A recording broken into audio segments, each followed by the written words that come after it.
Hey everybody, this is Drinker64 and welcome to my review for Running with Scissors, the final episode for the first week of the Starbury bomb. So overall, overall summary of the episode, it was good. It was just really good. I enjoyed it. I enjoyed the new character of Hekapoo and a lot of the stuff that they opened up for future episodes, which I'll get to toward the end of the review. But overall, a good episode. I definitely enjoyed it. Let's just get straight into the episode. So basically the episode starts off with Marco just being too lazy and too bored to do any of the normal stuff that he does, so borrows Star's dimensional scissors, who at the time really doesn't seem to give two shits about what's going on, so just hands him the dimensional scissors. So he just starts using them spontaneously, using them to go to the park, to walk the dogs, to put his toes in the sand. It's all pretty weird stuff, the most mundane things, even grabbing like fast food. So, you know, it's very mundane things. His room ends up being cluttered with portals from the dimensional scissors before a orange portal was opened up, which kind of opens something else to me, at least in my head, but I'll get to that later on.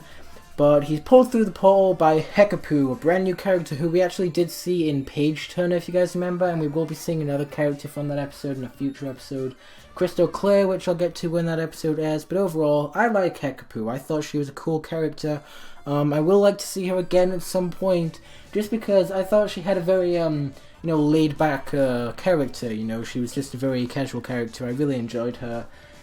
Creating all these clones for Marco to track down, but we'll get to that when we get to that. So basically, she tells us that she is actually the creator of the dimensional scissors, and that she is the one who has manufactured these things. It even has her name on it. So basically, to get dimensional scissors, she says you have to earn your dimensional scissors, which kind of makes sense when you actually think about it. Also, we learn in this episode that Ponyhead didn't actually get them from Hekapoo, like she said. She just stole them when Hekapoo left them in the bathroom. So, good job, Ponyhead. Totally didn't expect that. But overall, basically, she asked Marco to blow out the torch or blow out the fire on the top of her head in order to get the scissors for himself, or get a pair of scissors for himself, which I'll get to later. And he does do this, but it turns out there's about 100 more Hekapoos out there. Basically, they're just clones. He sends all these clones out for Marco, who head into all sorts of different portals. And the thing about the portals, actually, that I very quickly want to mention is that they're all different, and they all have some kind of unique style to them. Some were pixelated, some were the normal portals that we see anyway. Some were black, some were grey, some had some weird shapes.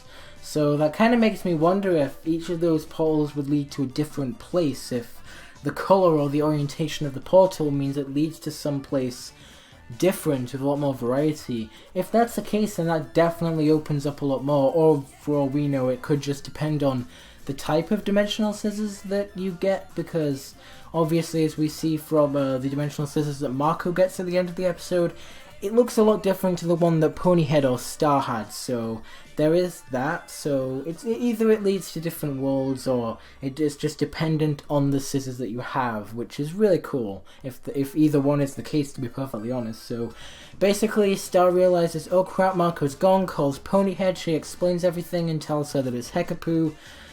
I'm not really surprised that Star doesn't know who Hekapoo is, but, you know, at least Ponyhead knows, so there is that. So basically, she goes through the portal to go and get Marco, and then probably the craziest and weirdest thing to ever happen on this show, at least in my opinion. I know there's a lot of weird shit that happens on this show, but this was pretty weird.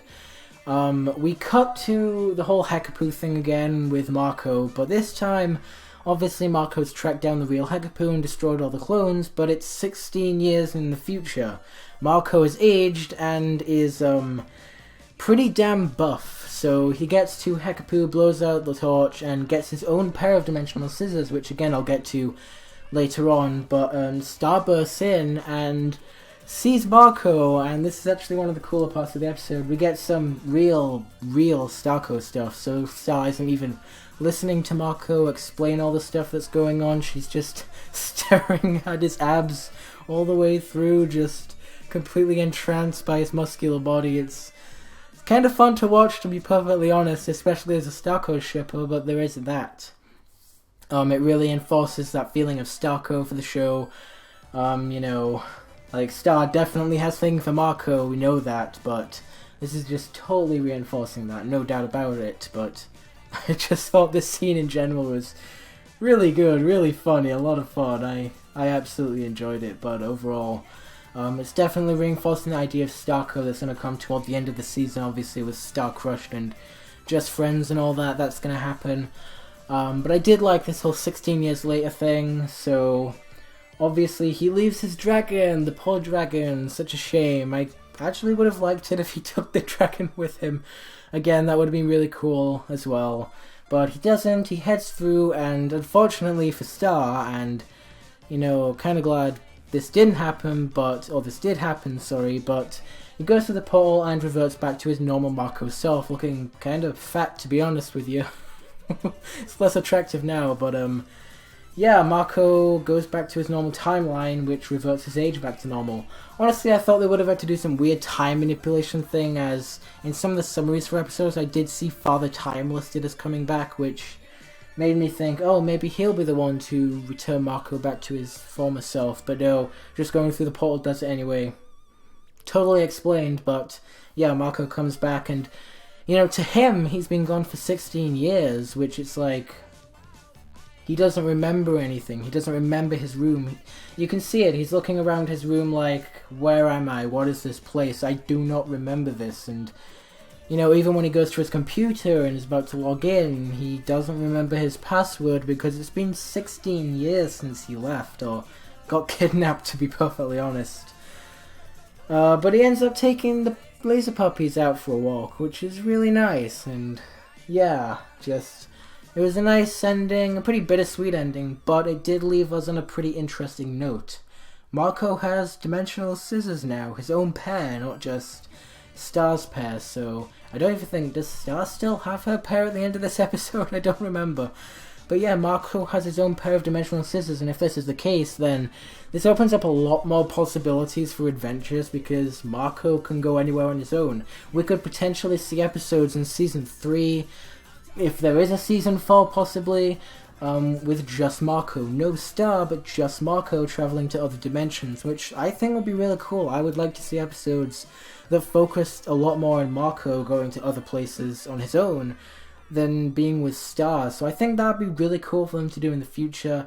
I don't think they're probably not going to do it in this half of the season, but definitely Season 3 stuff that could come in very useful. And it might even come in useful in this season, who the hell knows. It might come in useful for some stuff coming down the line with like Ludo and that, I don't know, but we'll see how Marco's dimensional scissors all pan out, so that's a good thing. Overall, this episode, just in general, was really awesome. This and Baby together have been a great episode. Episode 16 has been great. Adored these two. Baby, some great plot development, and even this had some great plot development in the terms of, you know, progressing. Marco has his own pair of dimensional scissors, and this means good stuff for the future, so that's awesome.